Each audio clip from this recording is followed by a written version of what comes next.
Ouça agora uma mensagem na voz do pastor Jorge Lima. Verso 3 ao 6, andando como Jesus andou. Vamos ler? Ora, sabemos o que temos conhecido por isto, se guardamos os seus mandamentos.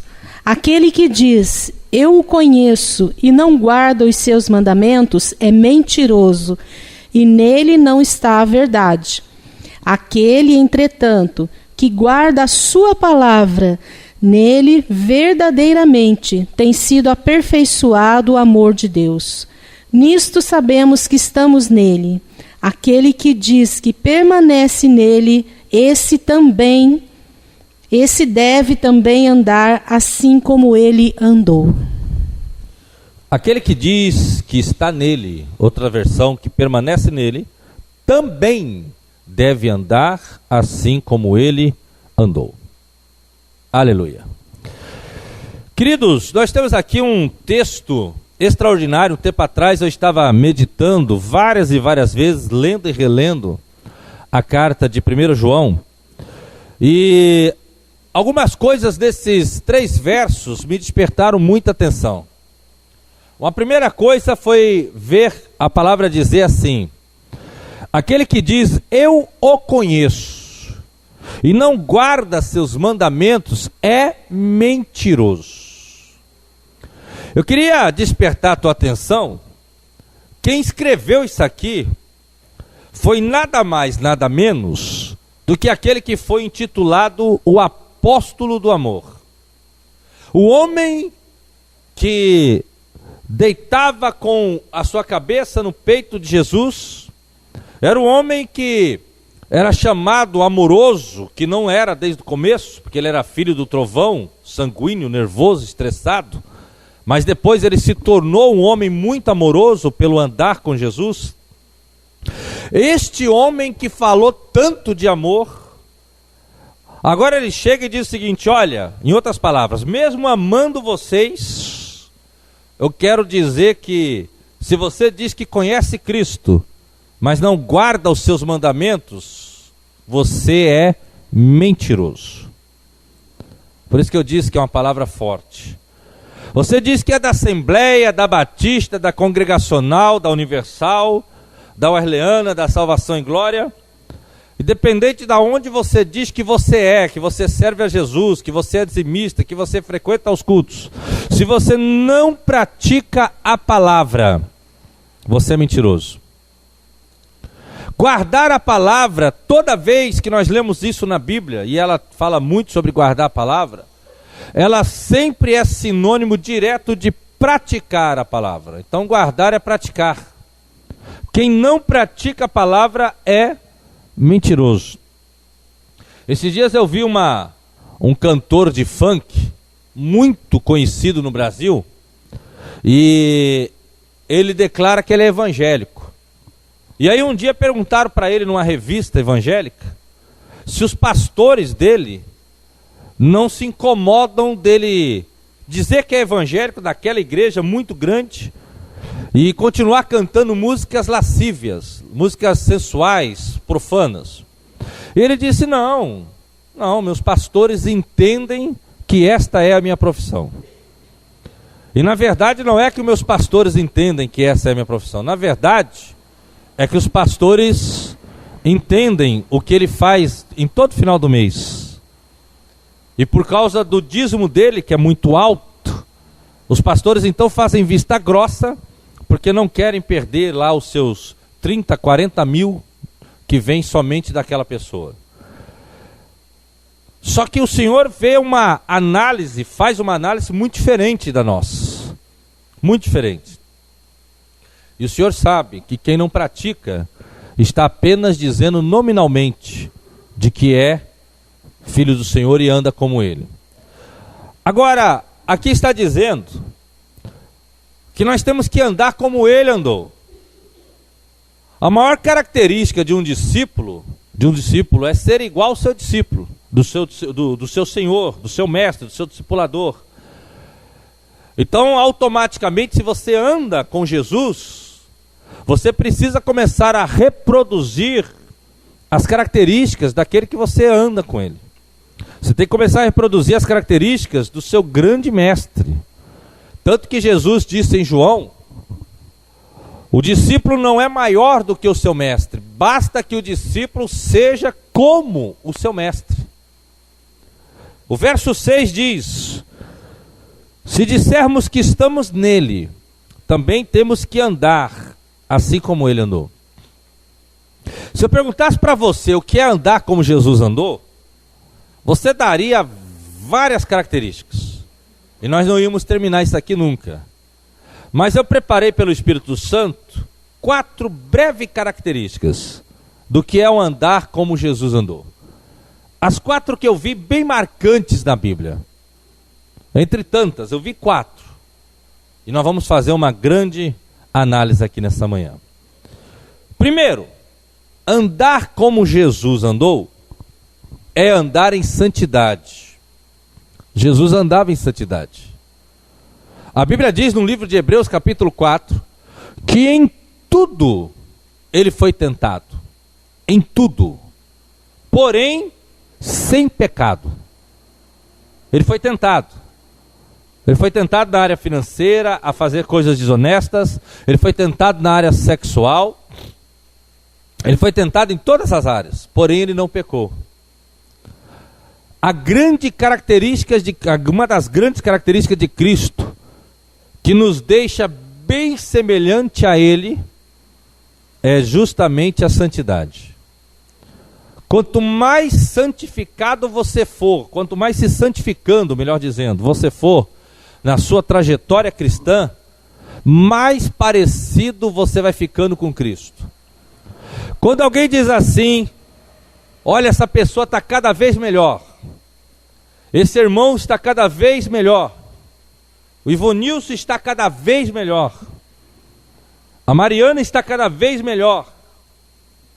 Quando as pessoas falam isso, ou quando você descobre que elas comentam isso, ou algo similar, significa que espiritualmente você está avançando e que você está crescendo em sua santificação. Quando falamos de santificação, de santidade, eu gosto muito de algo que retrata plenamente essa expressão. 1 Pedro 1,15. 1 Pedro 1,15 diz assim: sede santos em todo o vosso procedimento. Verso 16: pois como está escrito, ser-me-eis santos, porque eu, o Senhor, sou santo. Eu quero a parte, o 15. Sede santos em todo o vosso procedimento. Santo em todo o seu procedimento. Santo no seu palavreado, santo nas suas brincadeiras, santo na sua forma de se vestir. Não estou falando de usos e costumes, estou falando de se vestir adequadamente. Santo no seu comportamento. Eu falei santo na sua brincadeira, na sua forma de brincar, porque às vezes os cristãos, eles estão indo num certo nível, mas quando chega na hora das brincadeiras, eles exageram. E às vezes as brincadeiras fogem de um padrão cristão. Eu me lembro uma vez que eu estava com um pastor e nós fomos numa mecânica para arrumar o carro dele. Quando ele chegou na mecânica, ele desceu do carro e o mecânico já veio para ele: e aí, pastor, não sei o que e tal, ó, tô com uns amigos aqui, conta aquela piada lá, não sei o que, aquela foi demais. E ali ele começou a cutucar o irmão: não, e aí eu fui descendo do carro: ah, esse aqui é o pastor que você falou que ia estar aqui, ele também é bom de contar aquelas piadas fortes que não o senhor conta? E aí ele ficou sem graça e falou: não, o pastor Jorge é bem diferente de mim. Aí ele quis desconversar, mas eu já entendi que a baixaria rolava solta. Sede santos em todo o seu procedimento. Você vai andar como Jesus andou. Nós temos o espírito de alegria. Escuta isso. O livro de Isaías diz que ele virá ungido com o óleo de alegria. Jesus veio ungido com óleo de alegria. E agora Jesus está dentro de nós. Isso quer dizer que nós estamos ungidos com óleo de alegria. E ele está dentro de nós, então nós temos esse óleo de alegria. Então a nossa alegria, ela é reproduzida como? Através das nossas brincadeiras. É assim, a maior forma de reproduzir a nossa alegria. Só que a nossa forma de reproduzir as nossas brincadeiras, elas não podem sair do padrão bíblico. Então, primeiro, andar como Jesus andou é andar em santidade. Segundo, andar como Jesus andou é andar com amor aos perdidos. Irmãos, eu fiquei maravilhado quando eu percebi uma coisa. Jesus não tinha problema com os pecadores. Jesus, ele veio salvar os pecadores. Teve um dia que Jesus estava, lá Lucas capítulo 9, Jesus estava vindo de uma região e estava indo para outra. E ele passou numa região ali de Samaria e ele queria uma hospedagem. E ali o João e o Tiago, os dois irmãos, foram na frente dele, batiam nas portas e falavam: olha, estamos aí com o Cristo, o Salvador e tal, dá uma posada aí para nós. Você sabe que é costume aqui na região o pessoal oferecer acomodação para o pessoal que está em viagem e tal. Quem nós queremos saber de Cristo que nada, rapaz? E ali teve uma hora que o João, que até então ainda era o filho do trovão, depois ele virou o apóstolo do amor, aquele filho do trovão estressadinho chegou para Jesus, lá em Lucas 9, 51 em diante, e disse: Senhor, quer que nós façamos que nem Elias? Nós vamos orar e vai cair fogo do céu e vai matar todos esses miseráveis. Olha que legal, basta a gente falar, o Senhor pá, queima tudo isso aqui. Aí Jesus disse para o João, para o estressado. Jesus muda até os estressados, sabia? Aí Jesus falou assim para o João: vocês não sabem de qual espírito sois. Vocês não sabem. Eu não vim destruí-los, eu vim salvá-los. Ali o João fez assim. Daquele dia em diante, João começou a virar o apóstolo do amor. Agora, amor pelos perdidos. Jesus não tinha nenhum problema com os pecadores. O problema de Jesus era com os religiosos. Com esses, Jesus tinha muito problema.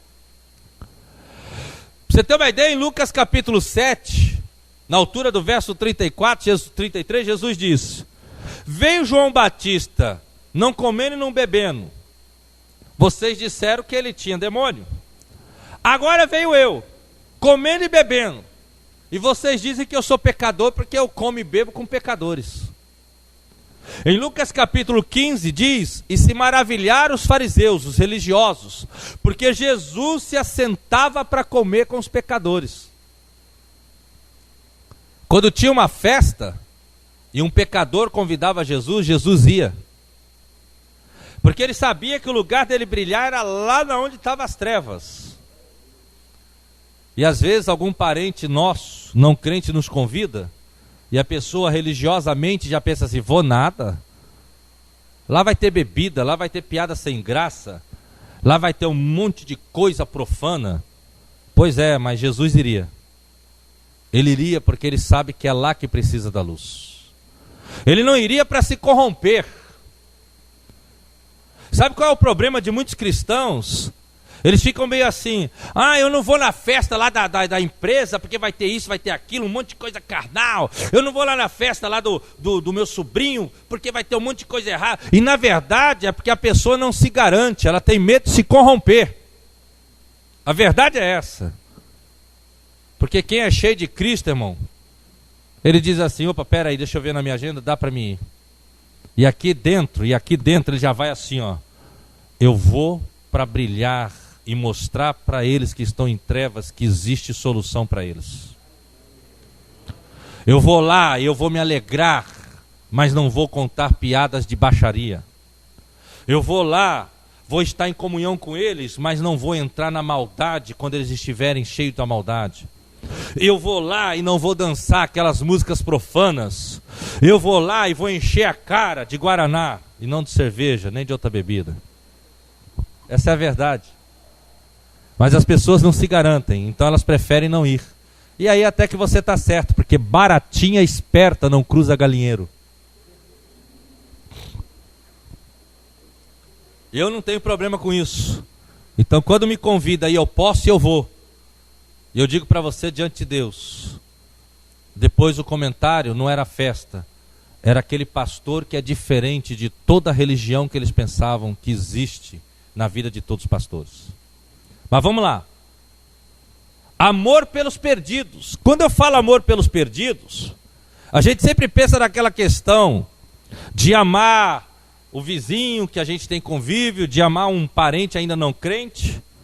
Mas quando eu falo de amor aos perdidos, eu quero te lembrar de amor aos travestis, de amor aos traficantes, de amor aos mendigos, de amor aos viciados. Eu vi um mapeamento do sexo no Brasil e eu fiquei assustado e muito triste.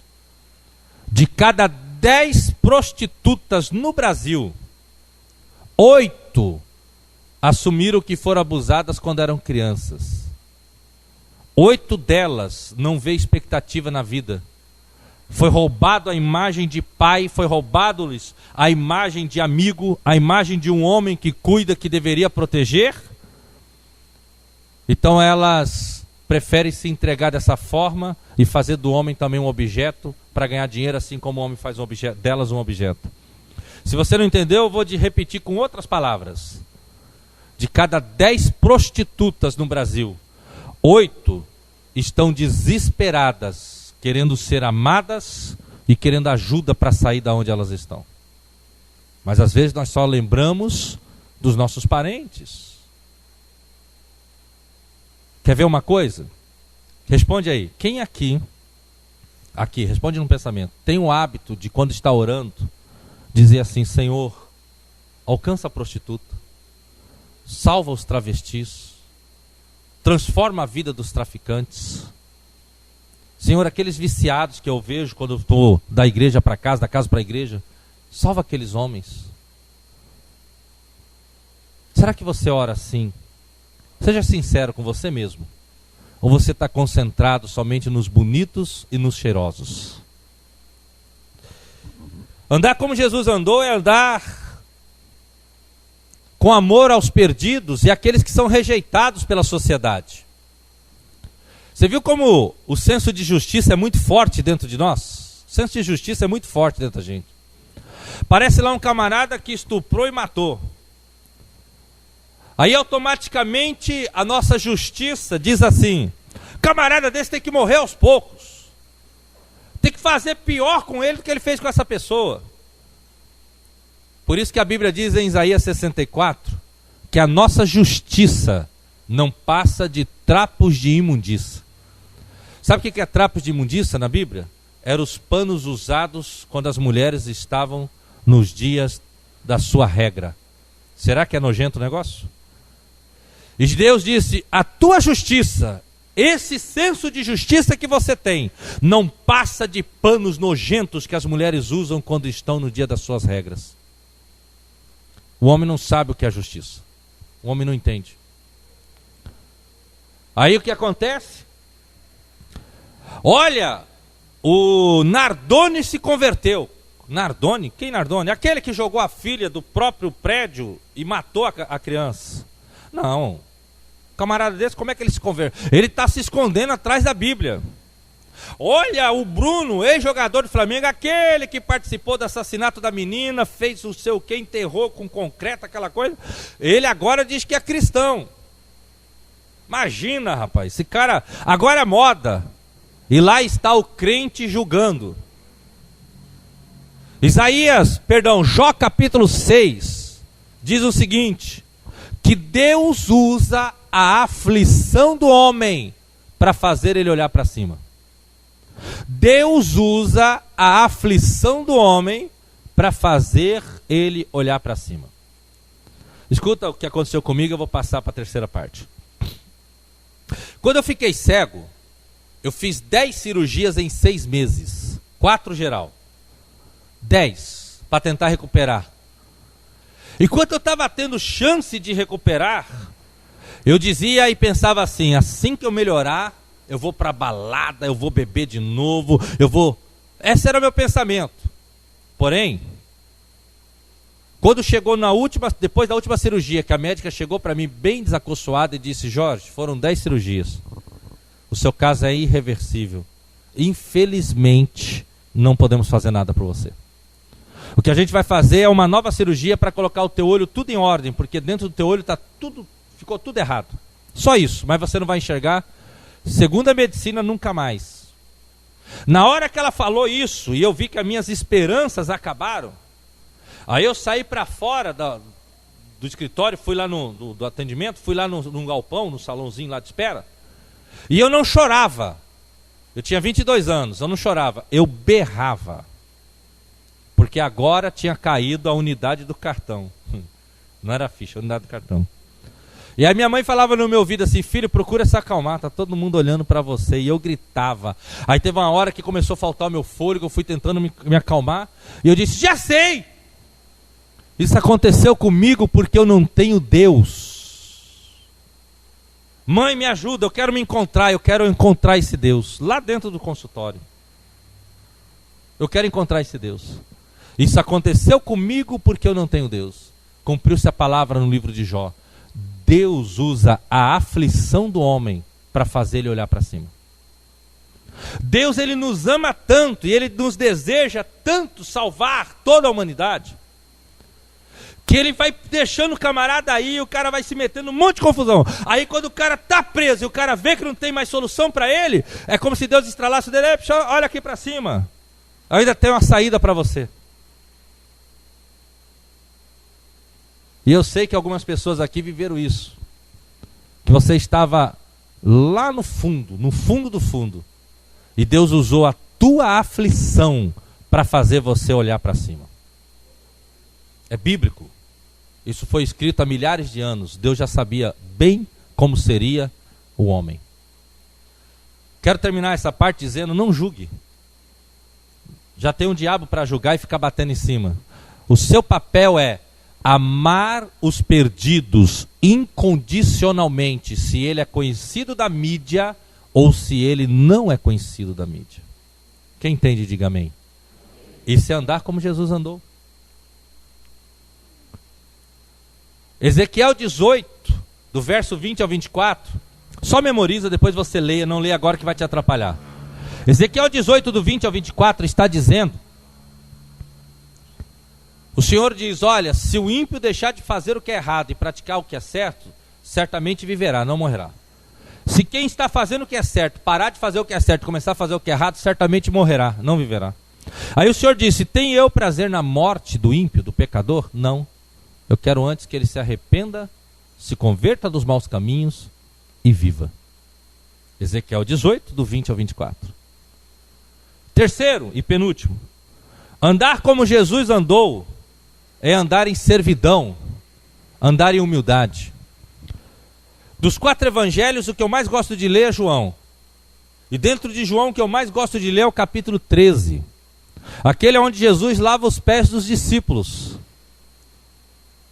Agora, interessante que ali, Jesus dá uma lição fantástica de servidão e de humildade. Como tem crente que não gosta de servir? Você já percebeu as características sobre o servir? Tem aqueles que são assim: você pede alguma coisa, a pessoa não faz, fica enrolando, protelando, porque no fundo ela não gosta de servir, ela não gosta de fazer. Então ela fica enrolando até você entender que ela não gosta e você arrumar outra. Aí depois ela vem assim: eu ia fazer, mas é que não sei o quê. Mentira, não gosta de servir. Tem aqueles que são assim: eles vão para fazer, mas fazem mal feito.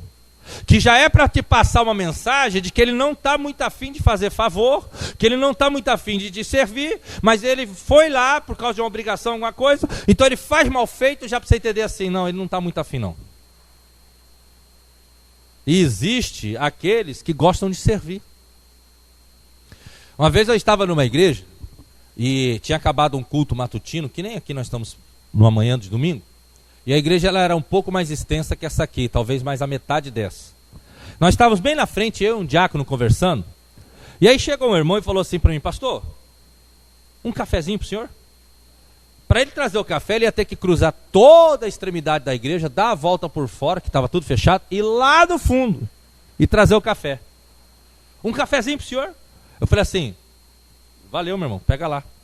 Aí o outro que estava do meu lado falou, irmão, aproveita a viagem, traz um para mim. Aí o irmão foi assim, ele voltou e falou, você não. Você levanta o traseiro daí e vai buscar. Aí eu não aguentei, eu entrei, falei, irmão, eu se fosse você, trazer o café dele. Aí o irmão, esse camarada é folgado, pastor. Eu falei para ele, meu irmão, no Evangelho de João, capítulo 13, quando Jesus entrou naquela casa onde ele lavou os pés dos discípulos, a Bíblia diz que ele já sabia que Judas ia traí-lo.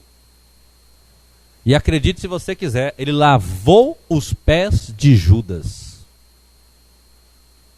Sabe o que nós aprendemos?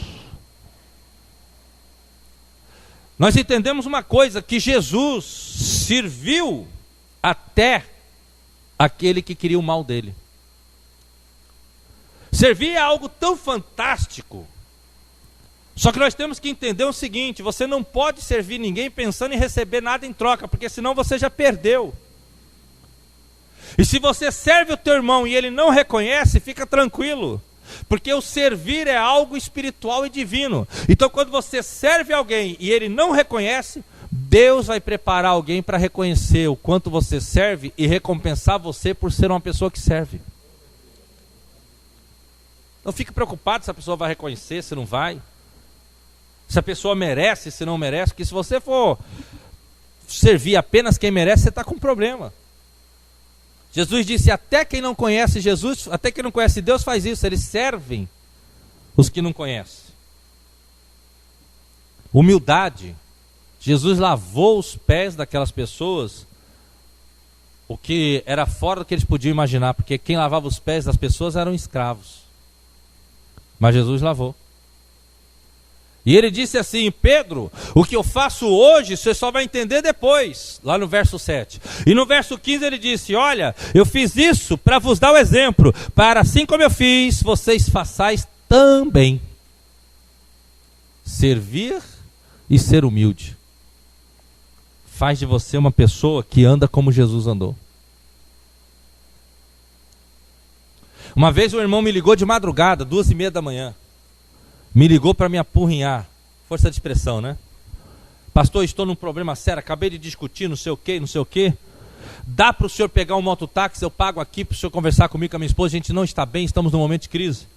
Baixei lá na casa dele. 1h30 de conversa, oramos, eles ficaram bem. Quando eu vim embora, ele falou assim, pastor, me perdoa, hein?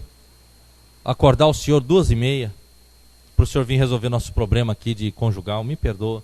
Eu falei para ele, irmão, meu papel é servir. O papel do pastor é servir. Servir com oração, servir com ajuda, servir com conselho, servir. Nosso papel é esse. Eu vim aqui servir você. E aí ele ficou emocionado, ele entendeu mais profundamente o que é o servir. Vamos lá, final. Quarto e último. Andar como Jesus andou é andar no poder de Deus. Andar no poder. Se tem algo que me incomoda, e se não te incomoda, tem alguma coisa errada com você. Tem algo que me incomoda é ver cristãos sem poder. Cristãos sem o poder. Cristãos que não expulsam demônios. Cristãos que não oram e vê pessoas sendo curadas. Cristãos que não entram onde estão as trevas e brilham. Cristãos que não ganham almas. Eu não consigo entender como pode um cristão passar meses e anos numa igreja, entrando e saindo, glória a Deus, aleluia, eu nunca saberei qual é o preço, e entra ceia e entra batismo e sai batismo, e não ganha uma alma para Jesus. Eu não consigo entender, não dá para entender isso, não entra na minha cabeça. Não entra na minha cabeça pessoas compartilhar com um cristão de que ela está doente, e o cristão, em vez de orar, falar, procura um médico.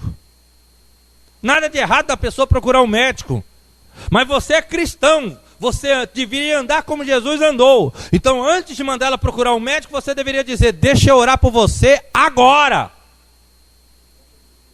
Olha, irmão, vou orar por você na minha casa, vou estar orando, botando você em oração. Não, vou orar por você agora. Jesus andava curando, libertando. Os discípulos de Jesus, ele separou 70, mandou em 35 duplas de 2. E a Bíblia diz que eles voltaram maravilhados. Os 70 voltaram maravilhados, dizendo: no teu nome os demônios têm saído e as pessoas têm sido curadas. Isso é andar como Jesus andou. Eu estava pregando numa igreja e aconteceu algo patético. Faz 1 ano e meio isso. Patético, ridículo, brega. Na hora do louvor, tinham umas 50 pessoas no culto. Na hora do louvor, eu fui no terreno do inimigo, debaixo do meu pé, debaixo do meu pé. E ele estava empolgado. Aí eu fui na pilha, né? Porque eu danço pra caramba, né? Debaixo do meu pé, dava umas ensaiadinhas, né? Só que aí, meu irmão, aquela música, vocês devem conhecer, né? Eu fui no terreno do inimigo. Aquilo põe pilha no povo, o povo fica doido. Eu gosto muito do que o pastor Eliseu Gomes fala. Eliseu Gomes é um dos maiores compositores da música gospel no Brasil. Ele que compôs aquela música Tem Anjos Voando Neste Lugar. Ele que compôs a música Então Louve. O Eliseu Gomes disse: na hora que nós cantamos é a hora que o crente mais mente.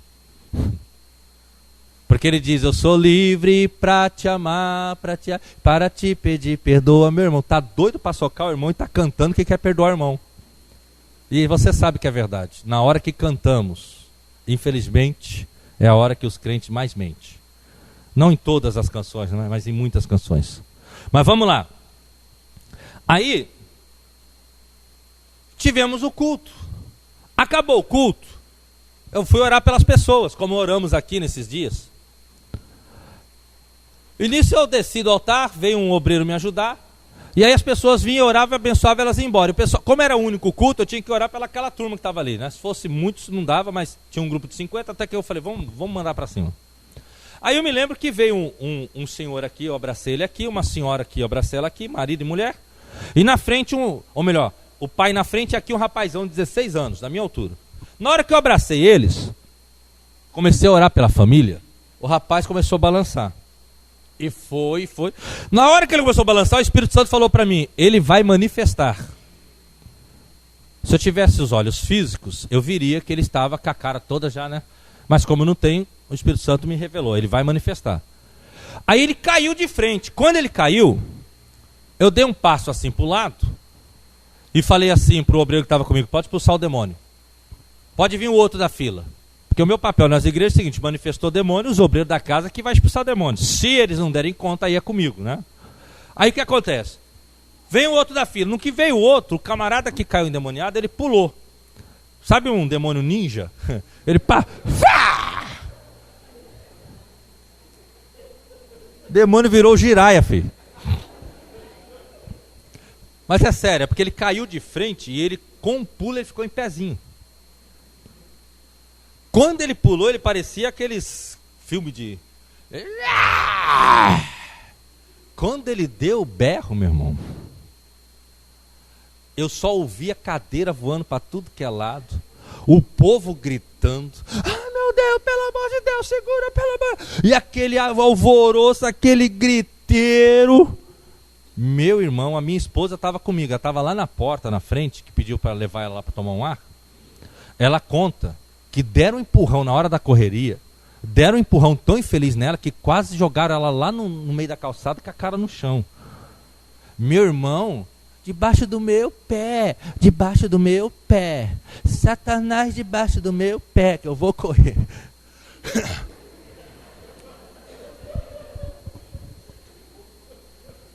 Irmãos, escuta, não acabou não.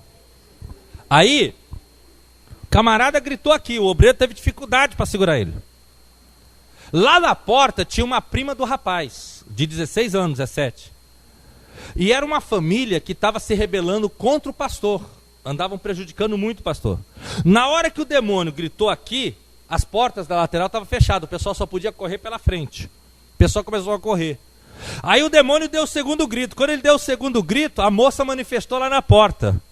Aí o pessoal ficou cercado. É sério mesmo.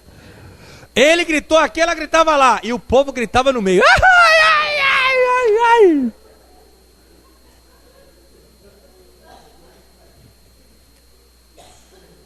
Eu estou falando de poder, eu não fugi do assunto não. Aí, meu irmão, eu vi que o negócio ia bagunçar, eu tive que parar toda a oração. Aí, ainda bem que diminuiu, né? 40 dos 50 foram embora com aquela situação. Aí bom, em 50 pessoas, ficou o pastor que me ajudava, a mulher dele, o obreiro que gostava muito de libertação estava me ajudando, e mais uma obreira, eu e minha esposa. E aqueles 2 jovens manifestados. O resto fugiu tudo. Não ficou um. Estou falando sério, gente. Não ficou um. Debaixo dos meus pés. Crentes de anos dentro da igreja. Eu queria que você refletisse nisso. Eu estou caminhando agora para o final. Como eu falei, essa manhã eu ia falar pouquíssimo. Eu queria que você refletisse muito nisso. Paulo escreveu aos Coríntios e disse: eu me apresentei a vocês não com palavras persuasivas, palavras de convenção, de convencimento, mas eu me apresentei a vocês no poder do Espírito Santo. No poder do Espírito Santo. Eu queria que você revesse a sua vida. Porque a vida cristã, ela vai além de apenas ministrar um bom louvor se você é levita. A vida cristã, ela vai muito além de você apenas ministrar uma boa palavra, se você é pastor ou presbítero ou prega a palavra. A vida cristã, ela vai além de você apenas liderar a tua célula, o teu PG. A vida cristã tem que ser marcada pelo poder do Espírito Santo. Ela tem que ser marcada pelo poder de Deus na sua vida. Através da sua vida, tem que acontecer curas.